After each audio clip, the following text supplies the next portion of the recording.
யாருக்கு மாலைகள் ஆவதென்று பூங்கொடிகள் பூக்கள் பூப்பதில்லை. உன் ஞாபகமா என்கிட்ட இப்போ இருக்கிறது இது மட்டும்தான். ஆனா நீயும் என் ஞாபகமா தான் இருப்பியா, இல்ல உண்மையாவே பரிகாரத்துக்கு தான் பண்ண வந்தியா? எனக்கு புரியவே இல்லை தெரியுமா. உன் ஞாபகமா என்கிட்ட இருக்கிற இந்த மாலையும் குளத்துல விடணும்னு சொல்றாங்க. எனக்கு மனசே இல்லை இதை குளத்துல விடுறதுக்கு. என்ன பண்றது இப்போ? நீயும் நானும் மாலை மாத்திக்கிட்டோம், கரெக்டு தான். உன் மாலை என்கிட்ட இருக்கு, என் மாலை உன்கிட்ட இருக்கு. நான் கட்டின தாலி உன் கழுத்துல இருக்கு.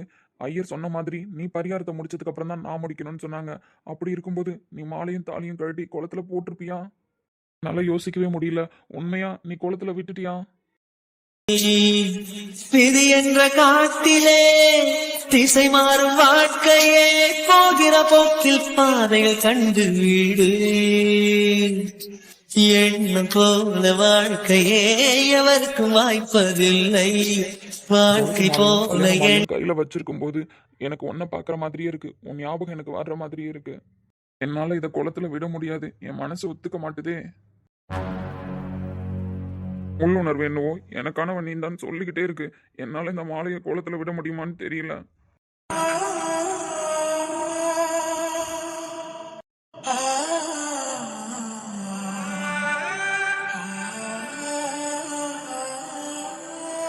அந்த பொண்ணு இங்க தான் நினைக்க சொன்னோம், எங்க அழகானோ. அப்பா ஆபரேஷனுக்கு வேற மணி ஆயிடுச்சுன்னு சொல்லிக்கிட்டே இருந்துச்சு. ஐயோ என்னாச்சுன்னு தெரியலையே.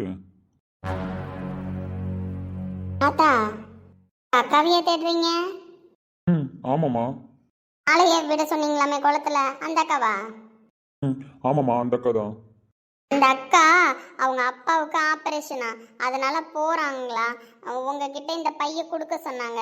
இங்க ஒரு தாத்தா வருவாங்க, அந்த தாத்தா கிட்ட மறக்காம கொடுத்துருமான்னு என்னை நம்பி கொடுத்துட்டு போனாங்க. ஏன்னா வேற யார்ட்டையாவது கொடுத்தா தூக்கிட்டு போயிடுவாங்களாம். இதுல நகை, அப்புறம் புடவை இதெல்லாம் இருக்கான். புடவை நகை இருக்கா? மாலெல்லாம் எங்கன்னு தெரியலையே. உங்ககிட்ட வேற ஏதாவது சொன்னாங்களா? சொன்னாங்க மாலை, அப்புறம் ஏதோ குளத்துல போட சொன்னீங்களா, அதை போட்டுட்டேன்னு சொன்னாங்க. அப்புறம் ஏதோ இதுல லெட்டர் எழுதி வச்சிருக்காங்களாம், அதை படிக்க சொன்னாங்க உங்களை. சரிம்மா, நன்றிம்மா. சின்ன பொண்ணா இருந்தாலும் பத்திரமா வச்சிருந்து என்னை பார்த்து கொடுத்துருக்கிய. பரவாயில்ல தாத்தா, நான் போறேன். சரி, பரிகாரம் நல்லபடியா முடிஞ்சுதா? அந்த பொண்ணுகிட்ட இருந்து மாலை தாலி எல்லாத்தையும் வாங்கி குளத்துல விட்டுட்டீங்களா?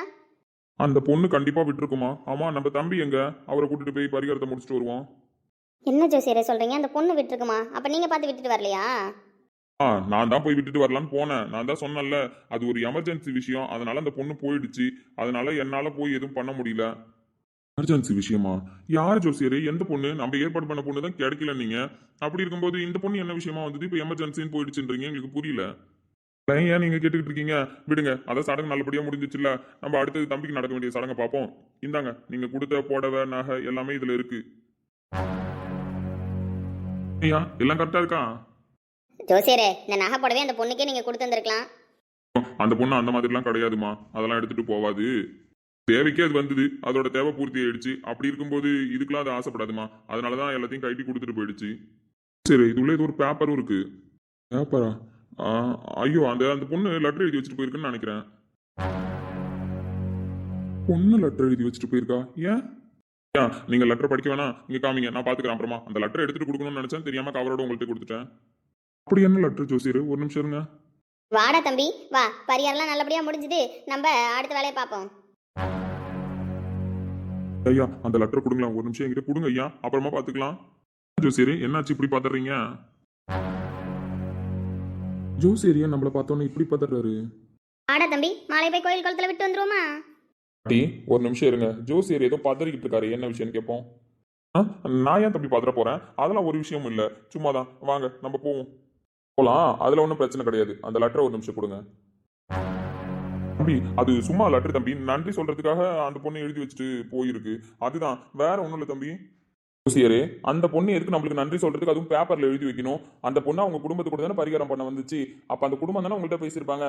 அந்த பொண்ணு ஏன் உங்களுக்கு தனியா நன்றி சொல்லுது? எனக்கு புரியல தம்பி. எதுக்கும் நன்றி சொல்லுச்சு, அது ஏன் சம்பந்தப்பட்ட விஷயம், நான் பாத்துக்கிறேன், நீங்க வாங்க. சரி, ஒழுங்கா லெட்டரை கொடுத்துருங்க. நான் அந்த லெட்டரை படிச்சே ஆகணும். நன்றி சொன்ன லெட்டர் தானே, நான் பார்க்கறேன். அதுல ஒன்றும் தப்பு இல்லை. அதுல என்ன பொண்ணு போட்டோவா இருக்கு நான் பார்க்கறதுக்கு? பொண்ணு எழுதி தானே வச்சிருக்கு, அதை பார்க்கறதுல ஒன்றும் தப்பு இல்லையே. கொடுங்க. கொடுங்க ஜோசியரே, அது நன்றி சொன்ன லெட்டர் தானே, அவன் அதான் பிடிவாதமா கேட்கறான்ல, கொடுங்க படிக்கட்டும். புரியாத பேசாதீங்க. இந்த லெட்டரை தம்பி படிக்க முடியாது. படிச்சாலும் நல்லா இருக்காது. ஏன் ஜோசியரே அவன் படிக்க கூடாது? ஐயோ தம்பி தம்பி கொடுங்க தம்பி, நீங்க படிக்க வேணாம், லெட்டர் கொடுங்க. நார்மலா கேட்டா கூட நான் கொடுத்துருவேன் ஜோசியரே. இவ்வளவு பதறீங்கன்னா இந்த லெட்டர்ல ஏதோ இருக்குன்னு தான் அர்த்தம். நான் கண்டிப்பா படிச்சுட்டு தான் தருவேன். கொஞ்சம் வெயிட் பண்ணுங்க.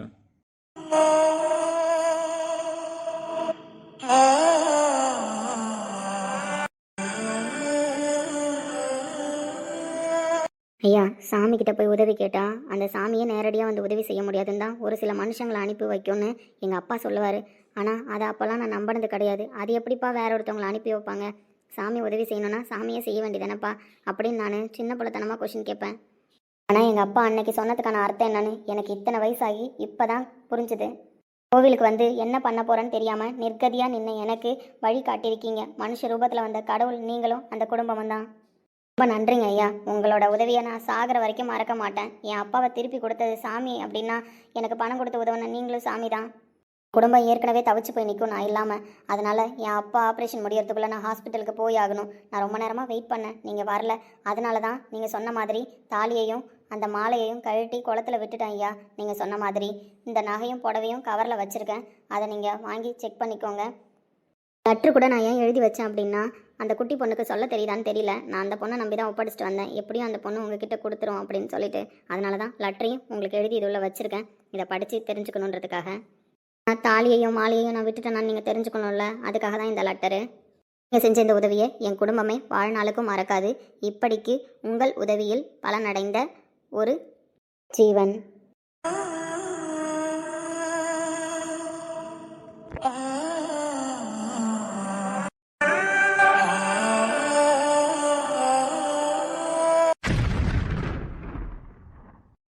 தம்பி தம்பி என்னாச்சுடா ரோஹித்து? லெட்டரை படிச்சுட்டு ஒரு மாதிரியா நிற்கிறேன். டி, என்ன நடந்துச்சுன்னு ஜோசியரை முழுசா கேட்டிங்களா கேட்கலையா? அந்த பொண்ணு யாரு, எதுக்காக பரிகாரம் பண்ண வந்துச்சுன்னு கேட்டிங்களா கேட்கலையா பாட்டி? தம்பி அது பரிகாரம் பண்ண தான் தம்பி வந்துச்சு. பரிகாரம் பண்ண வந்துச்சுன்னே வச்சுப்போம். பரிகாரம் பண்ண பொண்ணு ஏன் காசு வாங்குச்சு? அதுவும் அவங்க அப்பாவுக்கு ஏதோ பிரச்சனை எழுதியிருக்கு. ஜோசியரே சமாளிக்காதீங்க. இதுக்கப்புறமும் சமாளிக்கணும்னு நினைச்சீங்க நான் மனுஷனா இருக்க மாட்டேன். என்ன நடந்துச்சுன்னு கேட்டேன், முழுசா சொல்லுங்க. என்னாச்சு ஜோசியரே? ஒன்றும் இல்லை ஐயா, பரிகாரம் பண்ற பொண்ணு காசு கேட்டுச்சுல்ல, அதை தான் தம்பி சொல்றாரு. தான் கேட்குறேன், பரிகாரம் பண்ற பொண்ணு எப்படி காசு கேட்கும்? அந்த பொண்ணு தோஷம் இருக்குன்றதுக்காக தானே பரிகாரம் பண்ண வந்துச்சு. அப்படி இருக்கும்போது என்ன மாதிரி தானே அந்த பொண்ணு பண்ணியிருக்கோம். அது எப்படி காசு வாங்கிட்டு பண்ணும்? நான் காசு வாங்கிட்டு பண்ணலையே. தம்பி அது அது வேற ஒரு விஷயம்ப்பா, காசு வாங்கினது. ஆனா அந்த பொண்ணு பரிகாரம் பண்ற பொண்ணு தான். ஆமாப்பா, பரிகாரம் பண்ணுற பொண்ணு தான். நீ ஏன்ப்பா ஒரு மாதிரியாக நிற்கிற? ஜோசியரே என்ன எழுதிருந்தது? என்ன லெட்டரை கொடுத்து தொலைச்சிங்க அவங்ககிட்ட? எனக்கும் தெரியலம்மா, ஒரு நிமிஷம் இருங்க. ஜோசியரே, அதுல என்ன எழுதியிருக்குன்றதுக்கு எனக்கு இப்ப விளக்கம் வேணும். அந்த பொண்ணுக்கு எதுக்காக காசு கொடுத்தீங்க? அந்த பொண்ணு அவங்க அப்பாவுக்காக காசு வாங்கலாம்னு எழுதியிருக்கு. அப்போ என்ன விஷயத்துக்காக அந்த பொண்ணுக்கு பணம் கொடுத்தீங்க? என்ன விஷயத்துக்காக அந்த பொண்ணு இந்த கல்யாணத்துக்கு ஒத்துக்குச்சு எனக்கு இப்ப தெரியணும். என்ன ஜோசியரே? ஐயா நான் சொல்றேன், ஆனா தம்பி எப்படி புரிஞ்சுக்க போறாருன்னு தெரியல. நான் உங்கள்கிட்ட சொன்னல, பரிகாரத்துக்குன்னு அந்த பொண்ணு போயிடுச்சு, வேற பொண்ணை வச்சுதான் கல்யாணம் பண்ணணும். அப்படி கல்யாணம் பண்ணிக்கிற பொண்ணு பணம் கேட்கும்னு சொன்னல, அப்படி பணம் வாங்கின விஷயத்தை தான் தம்பி கேட்கிறாரு. அந்த தம்பி நம்ம பரிகாரத்துக்கு முடிவு பண்ண பொண்ணு வரல. அதுக்கப்புறம் ஜோசியருக்கு தெரிஞ்சவர் உங்களுக்கு கல்யாணம் பண்ண ஆயிரு, இவங்க மூலயமா ஒரு பொண்ணு ஏற்பாடு பண்ணுச்சு. அந்த பொண்ணு வந்து எனக்கு காசு வேணும்னு கேட்டதா ஜோசியர் எங்கள்கிட்ட வாங்கிட்டு போனாரு. எனக்கு என்னவோ அந்த பொண்ணு காசுக்காக பண்ண மாதிரி தெரியலப்பா. அது ஏதோ தேவைக்காக இந்த கல்யாணத்தை பண்ணிருக்கு. ஒழுங்கா ஜோசியர்கிட்ட முழுசா உண்மையை கேளுங்க. உங்கள்கிட்ட உண்மையை சொன்னாரா சொல்லலையா? சொல்லுங்க ஜோசியரே, என்ன விஷயம்? நைட்டு வரைக்கும் பொண்ணு தேடணும், எந்த பொண்ணும் கிடைக்கல. அப்படி இருக்கிற பட்சத்துல என்ன பண்ணலாம்னு யோசிச்சுட்டு இருக்கும்போது தான் ஒரு பொண்ணு மயங்கி விழுந்துருச்சுன்னு சொல்லிட்டு கோயில கூப்பிட்டாரு. சரி, போய் அந்த பொண்ணுக்கு தண்ணி தெளிச்சு எழுப்பி உட்கார வச்சோம். திடீர்னு அந்த பொண்ணு அழுக ஆரம்பிச்சிருச்சு. எனக்கு பணம் வேணும், நான் கல்யாணம் பண்ணிக்கிட்டா பணம் தருவீங்கல்ல, நான் கல்யாணம் பண்ணிக்கிறேன், எனக்கு அவருக்கு சம்மந்தம் கிடையாது, எனக்கு கல்யாணம் பண்ணி வைங்க, பணம் கொடுங்க அப்படின்னு அது மட்டும் புலம்ப ஆரம்பிச்சிருச்சு. புலம்ப ஆரம்பிச்சிருச்சா? ஆமாமா, ஒருவேளை நாங்க பொண்ணு தேடிட்டு இருக்கிற விஷயம் கோயில்ல 2-3 பேர்கிட்ட சொல்லி வச்சிருந்தோம். அவங்க யாராவது அந்த பொண்ணு கிட்ட சொன்னாங்களான்னு தெரியல. ஆனா அந்த பொண்ணு மயக்கம் தெளிஞ்ச உடனே பேசின வார்த்தை இதுதான், நான் கல்யாணம் பண்ணிக்கிறேன் அப்படின்னு சொல்லிட்டு. நாங்களும் என்னம்மா கல்யாணம் பண்ணிக்கிறேன்னு சொல்றேன், நாங்களும் கல்யாணத்துக்கு ஒரு பொண்ணு தான் தேடிக்கிட்டு இருக்கோம், அதனால நீ இந்த பரிகாரத்தை பண்றியா அப்படின்னு கேட்டோம். பொண்ணு நான் பரிகாரம் பண்றேன், நீங்க எனக்கு காசு தருவீங்களா அப்படின்னு கேட்டுச்சு. அதனால சரிம்மா நானும் காசு வாங்கி தரேன், ஒன்றும் பிரச்சனை கிடையாது. உனக்கு என்னம்மா பிரச்சனைன்னு கேட்டேன். இந்த மாதிரி எங்க அப்பாவுக்கு ஏதோ பிரச்சனை, அதனால ஹாஸ்பிட்டல்ல சேர்த்திருக்கோம், எனக்கு பணம் தேவைப்படுது, அதுக்காக நான் இந்த கல்யாணத்தை பண்ணிக்கிறேன் அப்படின்னு சொல்லுச்சு. நானும் வேற வழி இல்லாம நம்மளுக்கும் பொண்ணு கிடைக்கல, தம்பி இன்னொரு டைம் பரிகாரம் பண்ண வரமாட்டாருன்னு சொல்லிட்டீங்க. அப்படி இருக்கும்போது என்னம்மா பண்ண சொல்றீங்க? அதனால அந்த பொண்ணையே வச்சு கல்யாணம் பண்ணிட்டேன். அந்த பொண்ணுக்கும் பண உதவி உங்கள்ட்ட இருந்து வாங்கி கொடுத்தல, அதனால அந்த பொண்ணு ஹாஸ்பிட்டல்ல நைட்டு போய் அவங்க அப்பாவுக்காக பணம் கட்டிட்டு வந்து கோயில தங்கி இருந்தது. காலைல கல்யாணம் முடிச்சுட்டு அவங்க அப்பாவுக்கு ஆபரேஷன் நடந்துட்டு இருக்கு, நான் போகணும்னு சொல்லிச்சு. அதனாலதான் இந்த லெட்டர் எழுதி வச்சுட்டு மாலையும் தாலியும் அந்த பொண்ணை குளத்துல விட்டுட்டு போயிடுச்சுன்னு நினைக்கிறேன். சரி எப்படி சொல்றீங்க? பரிகாரம் பண்றதுக்கு இந்த மாதிரி காசு வாங்கிட்டு பண்ற பொண்ணுங்க தானே பண்ணுவாங்க. நீங்க சொல்றத பார்த்தா யாரோ ஒரு பொண்ணு போல் இருக்கு. ஐயா யாரோ ஒரு பொண்ணு தான், ஆனா அது கல்யாணம் ஆகாத பொண்ணு தான். நீங்க ஒன்றும் பயப்படாதீங்க, பரிகாரம்லாம் நல்லபடியா தான் பண்ணியிருக்கோம். அந்த பொண்ணு கண்டிப்பா நல்லபடியா தான் பண்ணி கொடுத்துருக்கோம். ஏன்பா நம்ம சுயநலத்துக்காக ஒரு பொண்ணு பண கஷ்டம்னு வந்து நின்னதை யூஸ் பண்ணிக்கிட்டாப்பா எனக்கு இப்படி ஒரு பரிகாரத்தை பண்ணீங்க. தம்பி அப்படி ஏன் தம்பி யோசிக்கிறீங்க? அந்த பொண்ணுக்கு தேவை இருந்தது, நம்மளுக்கு தேவை இருந்தது, அதனால அந்த பொண்ணு பரிகாரம் நினைச்சுதான் தம்பி பண்றேன்னுச்சு. இதுல என்ன தப்பு இருக்கு? சரி மனசாட்சியோட பேசுங்க. அந்த பொண்ணு எந்த ஒரு சூழ்நிலையில இந்த லெட்டர் எழுதி வச்சிருக்கு, உங்கள்கிட்ட பணம் கேட்டிருக்கு அப்படின்றத நீங்க யோசிச்சு பாத்தீங்களா? ஒரு வீட்லயும் அப்பான்ற ஒரு ஆணிவேர் மாதிரி அப்படிப்பட்ட அப்பாவை காப்பாத்தி தர நீங்க உதவி பண்ணிருக்கீங்க. நீங்க எனக்கு கடவுள் மாதிரின்னு எழுதி வச்சிருக்க லெட்டர்ல. அப்ப அவங்க அப்பாவுக்கு எவ்வளவு சிவியரான பிரச்சனை, ஆணிவேரே போயிடும்னு எழுதுனா அப்ப அவங்க அப்பா உயிருக்கு போராடிட்டு இருந்திருக்காரு. அந்த நிலைமையில ஒரு பொண்ணை விலைக்கு வாங்கியிருக்கீங்க ஜோசியரே. ஜோசியரே என்ன ஜோசியரே இதெல்லாம்? எங்ககிட்ட இந்த மாதிரி காசு வாங்கிட்டு பண்ற பொண்ணு இருக்கு, பண்ணுன்னு தானே சொன்னீங்க. ஆனா ஒரு பொண்ணு இந்த மாதிரி ஏற்பாடு பண்ணிருக்கேன், அந்த பொண்ணுக்கு பண கஷ்டம், அவங்க அப்பாவுக்கு ஆபரேஷன்ன்றதுக்காக பணம் கட்டுச்சு, அப்படி எதுவுமே நீங்க சொல்லலையே ஜோசியரே. அதெல்லாம் சொன்னா நீங்க ஒத்துப்பீங்களான்னு தெரியல. காலையிலக்குள்ள கல்யாணம் வேற பண்ணி ஆகணும், அதனாலதாம்மா உங்கள்ட்ட எதுவும் சொல்லல. பணம் வாங்கிட்டு பண்ற பொண்ணுன்னு மட்டும் சொல்லி பணம் வாங்கி கொடுத்தேன். ஜோசியரே என்னதான் இருந்தாலும் நம்மளுக்கு ஒரு மனசாச்சு இல்லையா? அப்பா உசுருக்கு போராடிக்கிட்டு இருக்காரு, அந்த பிள்ளைய கூட்டா நைட்டுங்க தங்க வச்சு காலையில பரிகாரம் பண்ண வச்சிங்க. அந்த புள்ள மனசுல எவ்வளவு வேதனை இருந்திருக்கும். இந்த புள்ள எந்த ஒரு நிலைமையில கல்யாண மேடையில உட்காந்துருக்கும். என்ன ஜோசியரே இப்படி ஒரு காரியம் பண்ணிட்டீங்க? உதவின்னு கேட்டிருந்தா கூட நம்ம பண்ணி இருந்திருக்கலாமே ஜோசியரே. அந்த பொண்ணுக்கு எத்தனையோ பேரை நாங்க வாழ வச்சுட்டு இருக்கோம். அந்த மாதிரி அந்த பொண்ணுக்கும் பண உதவின்னு கேட்டிருந்தா பண்ணிருப்போமே. நீங்க வேற ஏதாவது ஒரு பொண்ணு பார்த்து இருந்திருக்கலாம்ல ஜோசியரே.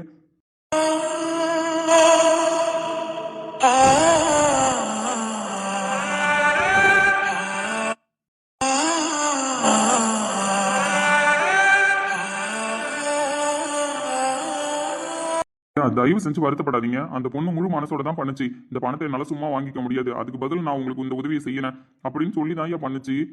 என்னதான் இருந்தாலும் இப்படிப்பட்ட சூழ்நிலையில ஒரு பொண்ணை நம்ம கஷ்டப்படுத்திருக்க கூடாது ஜோசியரே. நம்ம சுயநலத்துக்காக பண்ண மாதிரிலாம் ஆயிடுச்சு. ஏன் ஜோசியரே நீங்க பண்ணது தப்பா உங்களுக்கு தோணலையா? இல்ல தம்பி, வேற பொண்ணும் கிடைக்கல. அடுத்த வாட்டி உங்களை கோயிலுக்கு கூப்பிட்டா வருவீங்களான்னு தெரியல. உங்க வீட்டுல எல்லாரும் ரொம்ப வருத்தப்பட்டு இருந்தாங்க. அதனாலதான் தம்பி இப்படி ஒரு முடிவு எடுத்துட்டேன். பொண்ணு எவ்வளவு கேவலமா நினைச்சிருக்கும் ஜோசியரே. பணத்துக்காக இந்த உலகம் எப்படிலாம் நம்மள பயன்படுத்திக்குதுன்னு சொல்லி தானே ஜோசியரே அந்த பொண்ணு மனசுல ஒரு எண்ணம் இருந்திருக்கும். என்னதான் நம்மள கடவுள்னு சொன்னாலும் அந்த பொண்ணை எப்படிப்பட்ட சூழ்நிலையில நம்ம விலைக்கு வாங்கியிருக்கோம். ஏதோ என் ஜாதகத்துல பிரச்சனை, பரிகாரம் தோஷம்னு என்ன உட்கார சொன்னீங்க. ஆனா எனக்கே மனசு வரல ஜோசியரே. ஒரு பையனா இருந்துகிட்டு ஒரு பொண்ணு கழுத்துல தாலி கட்டி எப்படி நம்ம இதை பரிகாரத்துக்காக பண்ண முடியும்னு என் உடம்பெல்லாம் கூசுச்சு. எப்படிப்பட்ட சூழ்நிலையில நான் உட்காந்துருந்தேன் தெரியுமா? எதுக்காக? எங்க அம்மா உயிரை விட்டுருவேன்னு சொன்னதுக்காக. அந்த பொண்ணு என்ன ஜோசியரே பாவம் பண்ணுச்சு இப்படிப்பட்ட பரிகாரத்தை பண்றதுக்கு? அந்த பொண்ணு எவ்வளவு மனசு கஷ்டப்பட்டிருக்கும். ஒரு பிரச்சனையும் இல்லாம அந்த பொண்ணு ஏன் ஜோசியரே என்ன கல்யாணம் பண்ணிக்க ஒத்துக்கணும், இந்த பரிகாரத்தை பண்றதுக்கு ஒத்துக்கணும்? அந்த பொண்ணு மனசு எவ்வளவு பாடுபட்டிருக்கும். அதுவும் கல்யாணம் ஆன அடுத்த செகண்டே தாலியை முதற்கொண்டு கழட்டி கொடு, அந்த பையன் உனக்கு சொந்தம் கிடையாதுன்னு சொல்லியிருப்பீங்க. அது கேட்டு அந்த பொண்ணு மனசளவுல எவ்வளவு கஷ்டப்பட்டிருக்கும். தம்பி உன்னோட வேதனை எங்களால புரிஞ்சுக்க முடியுதுடா. ஆனா இப்பதான் எல்லாமே முடிஞ்சு போச்சு, என்னடா பண்றது இப்போ? ப்ளீஸ் யார் வேணாலும் பேசிட்டோம், நீங்க மட்டும் பேசாதீங்கம்மா. உங்களாலதான் இவ்வளவு பிரச்சனை. யாருமா அந்த பொண்ணு? எதுக்காகமா இந்த தண்டனையை ஏத்துக்கணும்? நான் தட்டின தாலியை நானே மறக்க முடியுமான்னு தெரியாத அளவுக்கு நின்றுகிட்டு இருக்கேன். அப்படி இருக்கும்போது ஒரு பொம்பளை பிள்ளைமா எவ்வளவு ஆசை கனவு லட்சியத்தோட வாழ்ந்திருக்கும். அதிகமா இந்த கல்யாணத்தை பண்ணிக்கணும், அதுவும் எந்த சூழ்நிலையில பண்ணிருக்கு? அவங்க அப்பா உயிர் போற சூழ்நிலையில நின்றுருக்காரு. அந்த டைம்ல அந்த பொண்ணை விலைக்கு வாங்கியிருக்கோம். உடம்பே கூசுதுமா இப்படி ஒரு காரியத்தை பண்ணதுக்கு.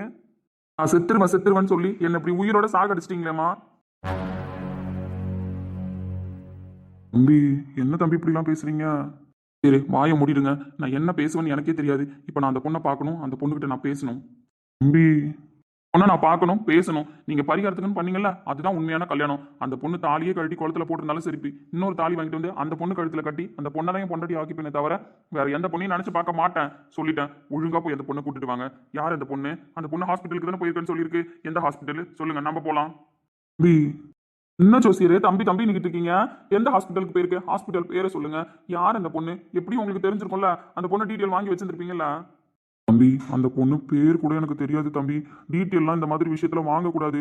நான் தோஷம் பண்ற பொண்ணு தெரிஞ்ச குடும்பமா இருந்தா தான் எனக்கு தெரியும். இது யாரோ ஒரு பொண்ணு தம்பி, கோயிலில் உட்காந்து இந்த பொண்ணு. அதனால நான் அந்த பொண்ணுகிட்ட டீட்டெயில் எதுவும் கேட்கல.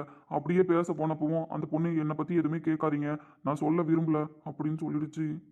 ஜோசேரு, இதை சொல்றதுக்கு உங்களுக்கு அசிங்கமா இல்லையா? யாரும் ஒரு பொண்ணா, எந்த டீட்டெயிலும் தெரியாதா? என்ன ஜோசேரு இப்படி பேசுறீங்க? எனக்கு தெரியாது. இப்போ நான் அந்த பொண்ணை பார்க்கணும், அந்த பொண்ணுகிட்ட பேசணும். எந்த ஹாஸ்பிட்டல், எப்படி பணம் கட்ட போறேன்னு உங்கள்ட்ட சொல்லியிருக்கோம்ல. ஹாஸ்பிட்டல் பேரை கேட்டீங்களா, இல்லை நீங்க கூட போனீங்களா? சொல்லுங்க தம்பி. எந்த ஹாஸ்பிட்டலு, எங்க போச்சு, எப்படி பணம் கட்டுச்சு, அது எதுவுமே எனக்கு தெரியாது தம்பி. என்னை கூட கூப்பிட்டுச்சு தான். நம்பிக்கை இல்லைன்னா என் கூட வாங்க, நான் பணம் கட்டுற வரைக்கும் என் கூட இருங்க, அப்புறமா என்னை கூப்பிட்டு உங்க கூட கோயிலுக்கு வந்துருங்கன்னு சொல்லிச்சு. ஆனால் அந்த பொண்ணு பேசுறதுல ஒரு உண்மை இருந்துச்சு. அதனால நம்பிக்கையா பணம் கொடுத்து நீ போயிட்டு வாமான்னு சொல்லிட்டேன். அதனால எந்த ஹாஸ்பிட்டலில் போய் பணம் கட்டுச்சுன்னா எனக்கு தெரியாது தம்பி. ஜோசியரை, இன்னும் கொஞ்சம் நேரத்தில் என்ன பைத்தியம் மாட்டிடுவீங்க. மண்டை வரைக்கும் ஏறுது. ஜோசியரை, என்னை இப்படி ஒரு பிரச்சனையில மாட்டி விட்டு நிற்கதியா நிற்க வைப்பீங்க நான் கொஞ்சம் கூட நினைச்சு பார்க்கல.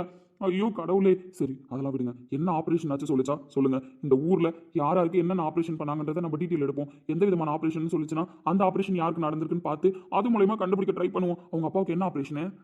தம்பி சீரியஸா தெரியாது தம்பி. எப்படி ஜோசியரே, உங்களுக்கு பொண்ணு கிடைச்சா மட்டும் போதும்னு நீங்க எல்லாத்தையும் பண்ணீங்க. என்னால இதை ஏத்துக்கவே முடியல ஜோசியரே. அந்த பொண்ணோட நிலைமை எப்படி இருந்திருக்கும்? இந்த ஊர்ல ஹாஸ்பிட்டல்னு எடுத்துக்கிட்டா, அதுவும் ஆப்ரேஷன் பண்ற அளவுக்கு இருக்கிற ஹாஸ்பிட்டல்னு எடுத்துக்கிட்டா, ஒரு 20 இல்ல 25 அப்படியே இருந்துட்டு போட்டுமே. அத்தனை ஹாஸ்பிட்டலையும் செக் பண்றதுக்கு நான் ரெடி. என்ன ஆப்ரேஷன் மட்டும் சொல்லுங்க அவங்க அப்பாவுக்கு. அதுவும் நம்மளுக்கு கல்யாணம் நடக்கிற அந்த டைம்ல அங்க ஆப்ரேஷன் நடக்குதுன்றதுக்காக தான் போயிருக்கு. அந்த டைம்ல என்னென்ன ஆப்ரேஷன் பண்ணிருக்கு நான் தேடி கண்டுபிடிச்சிக்கிறேன். தயவு செஞ்சு எனக்கு ஏதாவது ஒரு க்ளூ கொடுங்க ஜோசியரே. என்னடா அவர் தான் சொல்றாரு பரிகாரத்துக்காக அந்த பொண்ணு பண்ணியிருந்திருக்குன்னு. விடுடா. யார் சொன்னாலும் சரி, என் முடிவுல மாற்றம் கிடையாது. இதுக்கப்புறம் நீங்க என்ன பேசினாலும் சரி, நீங்களா இதுக்கப்புறம் செத்துருவான்னு மிரட்ட தேவையில்ல. நான் ஒரே வழியா உங்க முன்னாடி கழுத்தத்துக்கிட்டு போய் சேர்ந்துருவேன். பொண்ணுதான் என் பொண்டாட்டி, இதான் என் முடிவு. தயவு செஞ்சு இந்த முடிவுல யாரும் மாற்றத்தை கொண்டு வர தேவையில்ல. எனக்கு இப்ப அந்த பொண்ணோட டீட்டெயில் வேணும். நான் கண்டுபிடிச்சே தீர்வேன். தம்பி, பரிகாரத்துக்குன்னு பண்ணது தானடா. நீ கோவப்படுறதுல நியாயம் இருக்கு. ஆனா அந்த பொண்ணை எப்படா நீ கல்யாணம் பண்ணிக்க முடியும்? இப்போதைக்கு பொண்ணுதான் தாலி மாலை எல்லாத்தையும் கழட்டி விட்டுட்டேன்னு சொல்லுதே. வாடா, நீ அந்த மாலையெல்லாம் விட்டுட்டு நம்ம வீட்டுக்கு கிளம்பலாம். என்ன நீங்க பொல்லாதவனா பாப்பீங்க. உங்களாலதான் இவ்வளவு பிரச்சனை. இப்ப இந்த பிரச்சனைக்கெல்லாம் சொல்யூஷன் என்ன தெரியுமா? ஒண்ணு, நான் அந்த பொண்ணை தேடி கண்டுபிடிச்சு அந்த பொண்ணை தான் கல்யாணம் பண்ணிப்பேன். இதை நீங்க நல்லா புரிஞ்சுக்கோங்க.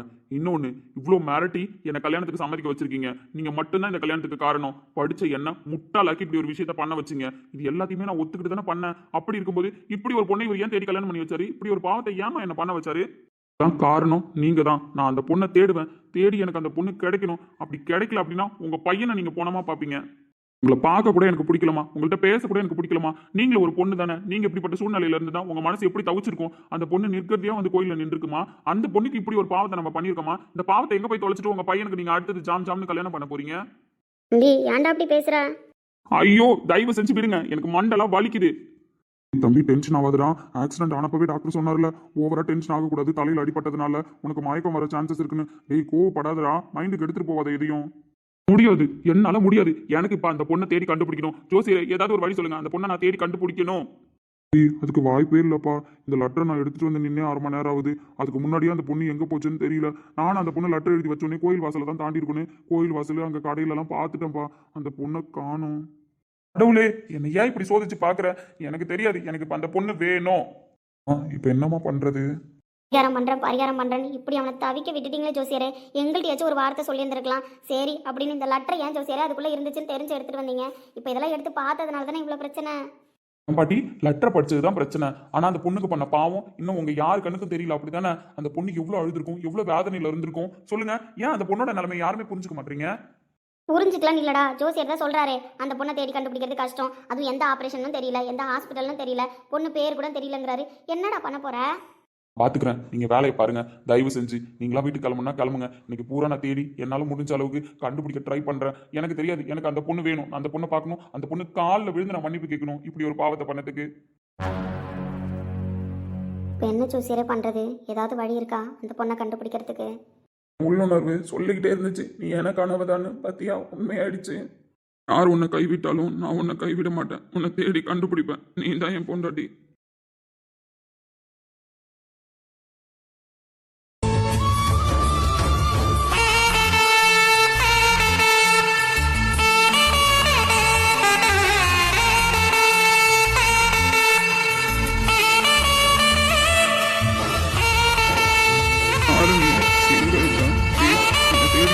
இவங்களெல்லாம் பத்தி பத்தி யோசிக்காத. நான் உன்னை கல்யாணம் பண்ணிக்கிறேன். வா, திரும்ப நம்ம கல்யாணம் பண்ணிக்கலாம். சந்தோஷமா வாழலாம். நீ எனக்கு வேணும். நீ எப்படி இருந்தாலும் பரவாயில்ல. நீ தான் எனக்கானவ. யாரு நீ? டேய் தம்பி, ஐயோ தம்பி, டேய் டேய் எழுந்துருடா தம்பி. என்னம்மா ஆச்சு தம்பி? திடீர்னு மயங்கிட்டாப்ல. என் தப்பு தான்டா, இப்படி உன்னை பண்ண வச்சது என் தப்பு தான்டா. இப்படி ஒரு சூழ்நிலையில முடியும் நான் நினைச்சு பார்க்கலடா தம்பி, எழுந்துருடா. உள்ள கல்யாணமே பண்ணிக்க மாட்டேன்னு சொன்னேன். கல்யாணத்துக்கு சம்மதிச்சது போதும். நாங்க பொண்ணு பார்த்து கல்யாணம் பண்ணி வைக்காம இப்படி ஒரு பரிகாரத்தை பண்ண சொல்லி எங்க பிள்ளைக்கு பாவத்தை சேர்த்துட்டோமே. என்னாச்சுமா? உனக்கு கடைசியா ஒரு ஆபரேஷன் நடந்துச்சுல்ல? ஆமா, தம்பி கூட உயிர் பொழைச்சதே பெரிய விஷயன்ற மாதிரி சொன்னீங்களே. அடிபட்டிருந்தது. டாக்டர் பெருசா பிரச்சனை இல்லை, சரியாயிட்டான்னு சொல்லிட்டாங்க. வீட்டுக்கு கூப்பிட்டு வந்துட்டோம். ஆனா வீட்டுக்கு வந்ததுக்கு அப்புறம் ஆபீஸ்ல ஏதோ டென்ஷன் அப்படி இப்படின்னு சொல்லிட்டு டென்ஷன் ஆனா திடீர்னு மயங்கிட்டான். டாக்டர்கிட்ட போய் கேட்டோம், அந்த மாதிரி டென்ஷன் ஆனா திடீர்னு மயங்கிட்டான் அப்படின்னு ஹாஸ்பிட்டல் அட்மிட் பண்ணோம். அதான் டாக்டர் சொன்னாங்க, அவருக்கு ஆக்சிடென்ட் ஆகி இன்னும் 1 மாசம் கூட ஆகல. அப்படி இருக்கும்போது அவர் ஏதோ ரொம்ப எதையோ நினைச்சு டென்ஷன் ஆயிருக்காரு, அதனால தான் மயங்கிட்டாரு. இதுக்கு அப்புறமும் நீங்க கொஞ்சம் கேர்ஃபுல்லாவே பார்த்துக்கோங்க. இது பர்மனெண்ட் கிடையாது. யாராவது ஒரு பேஷண்ட்டுக்கு தான் இந்த மாதிரிலாம் ப்ராப்ளம் வரும். பையனுக்கு இப்படி இருக்கு, இது கொஞ்ச நாள்ல சரியாயிடும், இல்ல 1 வருஷம் கூட ஆகலாம் சரியாகிறதுக்கு அப்படின்னு சொல்லியிருந்தாரு. ஆனா அதுக்கப்புறம் அவன் மயக்கம் போட்டு விழல. இப்போ இன்னைக்கு டென்ஷன் ஆனதுனால எதையோ யோசிச்சு மயங்கிட்டான். என்னம்மா பண்றது? மயக்கம் வந்தப்பவே தண்ணிலாம் தெளிச்சு பார்த்தோம் வீட்டில். அவன் எந்திரிக்கல. ஹாஸ்பிட்டலுக்கும் கூட்டிட்டு போயும் 2 நாள் கழிச்சு தான் கண்ணு முழிச்சான். நாங்களாம் பயந்து போய் தான் அந்த 2 நாள் உட்காந்துருந்தோம். என்னாகுமோ ஏதாகுமோன்னு தெரியாம. டாக்டர் சொன்னாரு நார்மல் தான், ஆனா பேசுறது எல்லாமே அவன் காதுல விழும், அதனால பிரச்சனை இல்லை, பயப்படாதீங்கன்னு தான் சொன்னாரு. இப்போ மயங்கிட்டான். என்ன பண்றதுன்னு தெரியல. ஹாஸ்பிட்டலுக்கு கூட்டு போனாதான் தெரியும். அம்மா, இப்படி ஒரு பிரச்சனையை சொல்றீங்க? சரி, நீங்களும் இப்படி பண்ணிட்டீங்க, என்ன பண்றதுன்னு தெரியல. இப்போ இவன் எப்ப கண்ணு முழிப்பான்னு தெரியல. ஹாஸ்பிட்டலுக்கு கூட்டிட்டு போனாதான் உண்டு. தம்பி எழுந்துருடா. நல்லவர்கள் கூடும்போது நன்மைகளும் கூடி போகும். கண்ணிமைக்கும் நேரம் போதும் எல்லாம் மாறுமே. புன்னகையின் வாசமின்றி இன்று வரை பூமி மேலே நிம்மதியில் வாழ்ந்ததாக நீ ஆகுதே. துன்பமோ அப்புறம் 2 நாளாச்சு நான் கண்ணு முழிச்சதுக்கு அப்புறம் நான் கேட்ட வார்த்தை நீ கிடைச்சிட்டியான்றது தான். தேடி பார்த்துருக்காங்க, கிடைக்கலன்னு தான் சொன்னாங்க. அவங்க பேச்சை நம்பாம நானும் போய் தேடி பார்த்தேன், அலைஞ்சு பார்த்தேன். ஆனால் எந்த க்ளூவுமே இல்லாமல் உன்னை கண்டுபிடிக்க முடியல. தேடி அதுக்கப்புறமும் நான் மயக்கமானேன், ஹாஸ்பிட்டல் அட்மிட் ஆனேன்.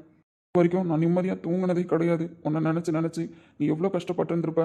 நார்மலாக ஒரு பரிகாரத்துக்கு பண்ணுற கல்யாணம்னா கூட நீ மறந்துருப்பேன்னு நான் நினைக்கலாம். ஆனால் என்ன மாதிரியே சூழ்நிலை காரணமாக பண்ணிக்கிட்ட கல்யாணம் நீ மறந்துருப்பேன்னு எனக்கு தோணலை. மாதிரியே நீயும் என் ஞாபகத்தில் தான் இருப்பேன்னு என் அடி மனசு சொல்லிக்கிட்டே இருக்கு. அதனால தான் நம்பிக்கையை விடாமல் இன்னும் உன்னை நான் தேடிக்கிட்டு இருக்கேன். ஞாபகமாக என்கிட்ட இருந்தது ஃபுல்லாக அந்த கல்யாண மாலையும் துளசி மாலையும் தான்.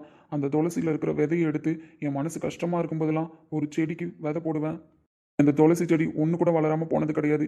எல்லா செடியுமே வளரும். அப்படி வளரும்போது அந்த செடி வளர்ச்சியில் ஒன்றை நான் பார்க்குறேன். நீ என் கூட இருக்கிற மாதிரி எனக்கு தோணும்.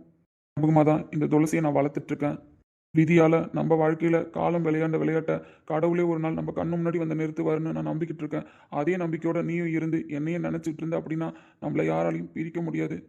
ஞாபகத்தோடு நீ இருந்து என்கிட்ட வந்து சேர்ந்துட்டினா அந்த சந்தோஷத்தை கொண்டாட எனக்கு வார்த்தையே கிடையாது.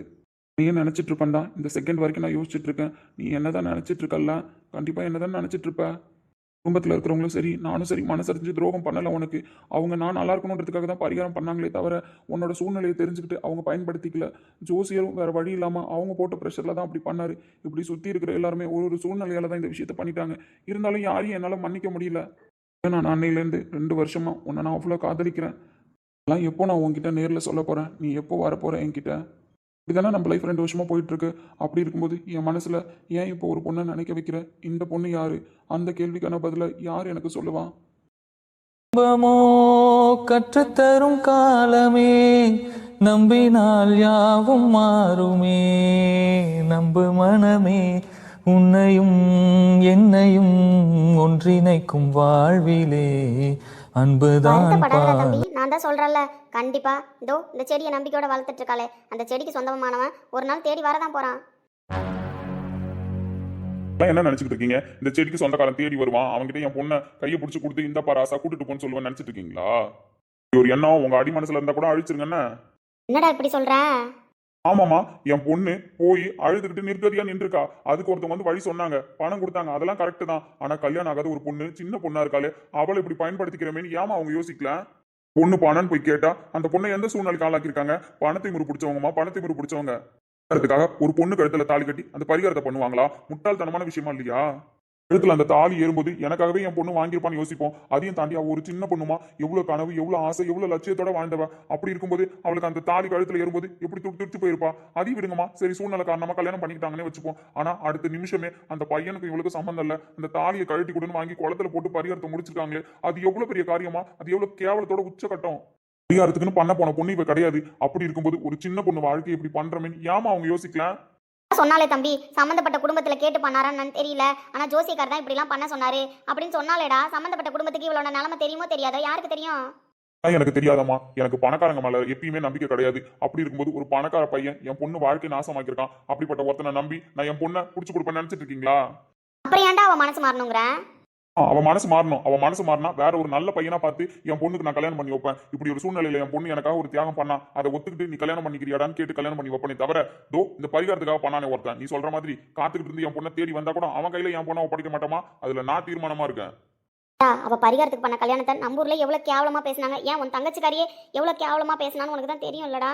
என்ன போதுமா, கேவலமா பேசினா போறாங்க. எனக்கு தெரியும் என் பொண்ணு ஒழுக்கத்தை பத்தியும் என் பொண்ணு எப்படி இருப்பான்றத பத்தி எனக்கு தெரியும். அப்படி புரிஞ்சுட்டு ஒருத்தன் வருவான், அவனுக்கு நான் கல்யாணம் பண்ணி கொடுத்துக்கிறேன், நீ உன் வேலையை பாரு. அப்படியே என் பொண்ணுக்கு கல்யாணம் ஆகலனாலும் என் கூட வச்சிருந்தாலும் வச்சிருப்பேனே தவிர இவன்ட்ட என் பொண்ணை கையை பிடிச்சு கொடுக்க மாட்டேன். என்னடா இப்படி சொல்ற? ஆமாமா, இதான் என் முடிவு. அந்த துளசி செடியை வளர்க்கறாளே, அதுக்கு உன் பொண்ணுகிட்ட தடை சொல்ல வேண்டியதானே? இப்பவும் சொல்றேன், என் பொண்ணு அந்த துளசி செடியை அவளோட திருப்திக்காக தான் வளர்க்குறா. மற்றபடி என் பொண்ணு மனசுல அப்படிலாம் எந்த ஆசையும் கிடையாது. அப்படிதானமா? அப்படிதான்ப்பா, ஆனா எனக்கு கல்யாணம் மட்டும் வேணாம்ப்பா இப்போதைக்கு. பொண்ணு மனசு எனக்காக ஒரு நாள் மாறும். அப்ப நான் ஒரு நல்லவங்க கையில புடிச்சு கொடுத்துக்கிறேன். ஆனா இந்த துளசி செடியை வளர்க்குறா பாருங்க, இந்த துளசி செடிக்கு சொந்தமானவன் வந்து கேட்டா மட்டும் கண்டிப்பா நான் பொண்ணை தர மாட்டேன். அவனை நம்பி அனுப்ப மாட்டேன். பரிகாரத்துக்காக பணத்துக்காக ஒரு பொண்ணை வேலைக்கு வாங்கி கல்யாணம் பண்ணவன் என் பொண்ணை நல்லபடியா பார்த்துப்பான், வாழ வைப்பான்ற நம்பிக்கை எனக்கு கிடையாது. மீறி அந்த துளசி செடியை அவ திருப்திக்காக தான் வளர்க்குறேன்னு என்கிட்ட சொல்லிட்டா. அந்த துளசி செடியை கடவுளா தான் பாக்குறோன்னு அவ சொல்லிட்டா. அவ்வளவுதான். அதை தாண்டி ஒண்ணுமே என் பொண்ணு மனசுல கிடையாது. எங்க அப்பா உயிரை காப்பாத்தினாங்க, அவங்க எனக்கு கடவுளா தெரியறாங்கன்னு தான் நினைச்சுக்கிட்டு இருக்கா. ஆனா என் மனசுல அவங்க கடவுளா தெரியல, சுயநலவாதியா தான் தெரியுறாங்க. காப்பாத்தி கொடுத்தது அவங்களாவே இருக்கட்டும். ஆனா இப்படி ஒரு பொண்ணு வாழ்க்கையை நாசமாக்கி என் உசுரை காப்பாத்துறதுக்கு நான் போய் சேர்ந்துருக்கலாம் தான் இது வரைக்கும் நினைச்சிட்டு இருக்கேன். என் பொண்ணு இப்படி நிர்கதியா நின்றுட்டு இருக்காமா, வாழ்க்கையே வேணான்னு வெறுக்க வச்சிருக்காங்க. அந்த வயசுல அவளுக்கு என்னமா தெரியும்? காலேஜ் முடிச்சுட்டு வேலைக்கு போகணும், எங்க அப்பாவை நல்லா பாத்துக்கணும்னு எவ்வளவு கனவோட இந்த பொண்ணுமா. அவ சொல்லி வாய முடியல. அன்னைக்கு காலையில சொன்னா மறுநாள் காலையில அவ வாழ்க்கையை முடிஞ்சு போச்சுமா 24 மணி நேரத்துல. அப்படிப்பட்ட சுயநலவாதி கூட்டத்துல என் பொண்ணை அனுப்பி வாழவும் வைக்க மாட்டேன். அப்படி ஒருத்தன் தேடிட்டு வந்தா தயவு செஞ்சு போயிடுப்பான்னு கையெழுத்து கும்பிட்டு அவன் காலில் வந்து அனுப்பி வைப்பனே தவிர என் பொண்ணை கூட கூட்டிட்டு போப்பான்னு எந்த காரணத்துக்காகவும் நான் அனுப்ப மாட்டேன். உப்பு கல்லு தண்ணீருக்கு ஏக்கப்பட்டது, கண்ணு ரெண்டும் கண்ணீருக்கு வாக்கப்பட்டது. தேனித்தால போலவே நாளும் கிழிறேனா, தேர்வுதால கண்ணீரால ஏனோ எழுதுற, இது கனவா? பாருடா மச்சான், அப்படிப்பட்ட சூழ்நிலையில அவளை வேலைக்கு வாங்கி அவ கழுத்துல தாலி கட்டியிருக்கனே, என்ன அவ கேவலமா தானே நினைச்சிருப்பா. இப்படி ஒரு சுயநலவாதி இந்த உலகத்துல வாழ்ந்துட்டு இருக்கானான்னு. அது எப்படிதான் அப்படி நினைக்க முடியும்? அவங்க தேவைக்காக அவங்களா ஒத்துக்கிட்டு பண்ண வந்த கல்யாணம் தானடா. அப்படி இருக்கும்போது ஒன்ன சுயநலவாதின்னு எப்படிடா சொல்ல முடியும்? அப்பா உசுருக்கு போராடிட்டு இருந்திருக்காரு, எல்லாத்தையும் வச்சுட்டு வைக்கிறதுக்கு பொருள் இல்லைன்னு அவளை அடமானம் வச்சு அந்த ஆபரேஷன் பண்ணியிருக்கா. மனசு அப்ப எவ்வளவு துடிச்சிருக்கும் மச்சான். அதனால புரிஞ்சுக்க முடியுதுடா. ஆனா என்ன பண்றது, அப்படிப்பட்ட சூழ்நிலையில தான் அவங்க இருக்காங்க. அப்படிப்பட்ட சூழ்நிலையில உள்ள பொண்ணு கழுத்துல தான் தாலி கட்ட போறோம். நீ என்ன தெரிஞ்சாட தாலி கட்டின? அந்த ஜோசியர் பார்த்த வேலை அவ்வளவுதான். இதுல உன் தப்பு எதுவுமே கிடையாது. கோவில்லே நீ மயங்கிட்ட. அதுக்கப்புறம் உன்னை கூட்டு வந்து ஹாஸ்பிட்டல்ல சேர்த்தாங்க. எனக்கு அப்பதான் ஃபோன் பண்ணியே சொன்னாங்க. அதுக்கப்புறம் நீ 2 நாள் கண்டினியூவா மயக்கத்திலே தான் இருந்த. உன்னால சரியா எதுவும் பேசவும் முடியல, சொல்லவும் முடியல. இவங்க எல்லாரும் சொன்னதை வச்சு நானும் போய் தேடினேன்டா. ஆனா அப்பயும் தான் கண்டுபிடிக்க முடியலையே. ஒண்ணுமே இல்லாம பிளாங்கா ஒரு பொண்ணை கண்டுபிடிக்கிறது கஷ்டம் தான் மச்சான். வருஷமா நம்பிக்கையை விடாம இது வரைக்கும் தேடிக்கிட்டே தானடா இருக்கும். எப்படியும் கிடைச்சிருவாங்க. கிடைச்சா அவங்களையே நீ ஏத்துக்கணும் தானடா நினைச்சுக்கிட்டு இருக்க. அவ்வளவுதான் நினைச்சிட்டு இருக்கேன். அவதான் என் பொண்டாட்டி. என்ன மாதிரி அவளும் என்ன நினைச்சிட்டு இருப்பாளடா. வருஷமா பேரே தெரியாத பொண்ணு எப்படி இருப்பா, அவ யாரு என்னன்னே தெரியல. அவளுக்காக நீ இவ்வளோ உருகிட்டு இருக்க. இந்த அளவுக்கு ஒருத்தன் லவ் பண்ணியிருப்பானான்ற அளவுக்கு லவ் பண்ணிக்கிட்டு இருக்க இந்த துளசி செடிய. இருக்கும்போது கடவுள் போட்ட முடிச்சுப்படியே உங்க கல்யாணம் நடந்திருந்தாலும் இப்ப நீ நினைச்சிட்டு இருக்கே, அதே மாதிரி அந்த பொண்ணு உன்னை நினைச்சிட்டு இருந்தா விதியை யாராலையும் மாத்த முடியாது மச்சான். கண்டிப்பா உங்க 2 பேரையும் ஒன்று சேர்க்கும். ஏன்டா இங்க உட்காந்துருக்க, தூங்க வேண்டிதானே? தூக்கம் வரலடா, என்னால் தூங்கவும் முடியல. தூங்கியே 2 வருஷம் ஆகுது தெரியுமா. ஏதோ என்னையும் மீறி கண்ணுக்கு மூடனாதான் உண்டு. அப்படி தாண்டா இது வரைக்கும் தூங்கிட்டு இருக்கேன். ஆனால் என்னன்னு தெரியல, இன்னைக்கு ரொம்ப யோசனையாகவும் இருக்குது, குழப்பமாகவும் இருக்குது. இல்லை நந்தினி இங்கே தாண்டா உட்காந்துருந்தா, ரொம்ப நேரம் இங்கே தான் இருந்தா. எனக்கு என்னவோ இந்த துளசி செடியும் நந்தினியும் பிரித்து பார்க்கணும்னு தோணலை மச்சான். எனக்கு அப்படி ஒரு உணர்வு வருது. எனக்கு சொந்தமானவளை தானே நான் தேடிக்கிட்டு இருக்கேன். அப்படி இருக்கும்போது நந்தினியை ஏன் என் மனசு நினைக்கணும்னு தோணுது. நந்தினி இருந்த இந்த இடத்துல தாண்டா ரொம்ப நேரமாக நான் உட்காந்துட்டு இருக்கேன். அப்படி இருக்கும்போது அவள் மூச்சு காத்து இங்கே இருக்கிற மாதிரியும், இந்த துளசி செடியும் அந்த மூச்சு காத்தும் என்னை ஏதோ சுற்றி சுற்றி வந்துட்டு இருக்கிற மாதிரியும், என்கிட்ட ஏதோ சொல்கிற மாதிரியும் யாடி மனசுக்குள்ளே தோணிக்கிட்டே இருக்கு. ஏன்டா அப்படி இருக்கு? சீரியஸா இதுக்கெல்லாம் என்ன ஆன்சர் சொல்றதுன்னு எனக்கு தெரியலடா. இதுக்கெல்லாம் ஆன்சர் சொல்ற சுச்சுவேஷன்லயும் நான் இல்லை. உன்ன மாதிரியே இந்த துளசி செடிக்கு சொந்தமானவங்களும் ஒன்னதான் நினச்சிக்கிட்டு இருக்காங்க அப்படின்னா எனக்கு தெரிஞ்சு கடவுள் கண்டிப்பாக உன் கண்ணில் காட்டுவாருடா. அவங்கள கூப்பிட்டு வந்து உன்கிட்ட சேர்த்து வைப்பாருடா. எனக்கு எப்போ விடியும்னு தோணுதுடா. துளசி செடியை பார்த்துக்கிட்டே இருக்கும்போது ஒரு திருப்தி வர்ற மாதிரி, நந்தினியை பார்க்கும்போது எனக்கு ஒரு திருப்தி வருது. எப்போ விடியும், ஆஃபீஸ் ஓப்பன் பண்ணுவோம், நந்தினி ஆஃபீஸ்க்கு வருவான்னு என் அடி மனசு அவள் வருகைக்காக காத்துக்கிட்டு இருக்குடா. மச்சான், நீ எப்படி இந்த அளவுக்கு கெஸ் பண்ணுறன்னு எனக்கு தெரியலடா. நீ சொல்கிறது கரெக்டு தான். இந்த துளசி செடிக்கும் நந்தினிக்கும் சம்மந்தம் இருக்குதான். ஏன்னா இந்த துளசி செடிக்கு சொந்தமானவங்களே அவங்க தான். 2 பேர் மனப்பூர்வமாக காதலிக்கும் போது அவங்க 2 பேருக்கும் தோன்ற உள்ளுணர்வு ஒரே மாதிரி இருக்கும்னு சொல்லுவாங்க. உன்னால் அவளை கெஸ் பண்ண முடியுது, அதே மாதிரி அவளாலையும் உன்னை கெஸ் பண்ண முடியுதான்னு எனக்கு தெரியல. நீ சொன்ன அவங்க உன்னையே பார்த்துக்கிட்டு இருந்தாங்க, நீ அவங்களையே பார்த்துக்கிட்டு இருந்தேன்னு.